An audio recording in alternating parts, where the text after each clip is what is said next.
সবাইকে ধন্যবাদ আমার আবহাওয়ার খবর দিকে লক্ষ্য রাখার জন্য। গত দুদিন আবহাওয়ার খবর দিতে পারিনি, একটু বাইরে থাকায়। আজকেও বাইরেই আছি, কিন্তু ভাবলাম আবহাওয়ার খবরটা দিয়ে রাখি, কারণ অনেকটা আবহাওয়ার পরিবর্তন হতে চলেছে আগামীকাল। আগামীকাল নয়, আগামী ২-৩ দিন। আগামীকাল হোলির দিন বা দোল উৎসবের দিন। আগামীকাল কিন্তু বিভিন্ন জায়গায় কিন্তু দক্ষিণবঙ্গে ঝড় বৃষ্টির সম্ভাবনা। তবে সারাদিন যে বৃষ্টি হবে তা নয়, সকাল থেকে আকাশ থাকবে একদম পরিষ্কার মেঘমুক্ত আকাশ। দুপুরবেলার দিকে কিন্তু ভালো রকম গরম থাকবে কালকে। তবে বিকেলের দিক থেকে সন্ধ্যের মধ্যে কিন্তু বিক্ষিপ্ত হবে, কোথাও কোথাও ঝড় বৃষ্টির সম্ভাবনা আছে দক্ষিণবঙ্গে। তবে এখনও বলছি, সব জায়গায় বৃষ্টির সম্ভাবনা নেই। কোথাও হালকা, কোথাও বা মাঝারি বৃষ্টির সম্ভাবনা আছে।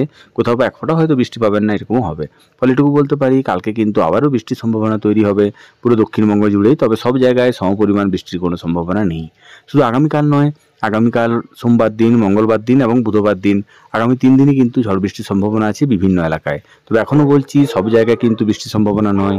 কোথাও বৃষ্টি হলেও পরবর্তী এলাকায় বা পার্শ্ববর্তী এলাকায় কিন্তু বৃষ্টি নাও হতে পারে।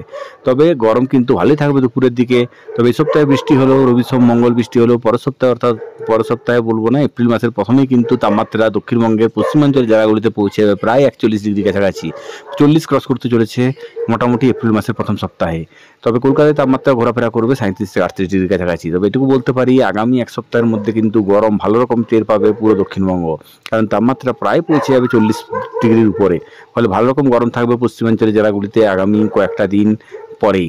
ফলে সবাই সাবধানে থাকুন, সুস্থ থাকুন। আর এই আবহাওয়ার পরিবর্তন যতটা সম্ভব নিজেকে সুস্থ রাখার চেষ্টা করুন। আর বৃষ্টি হলে বা মেঘ দেখতে পেলে যতটা সম্ভব নিজেকে নিরাপদ জায়গায় আশ্রয় নেবে। আজকের মতো চললাম, কালকে আবার কথা হবে নতুন দিন আবহাওয়া নিয়ে। সবাইকে শুভরাত্রি।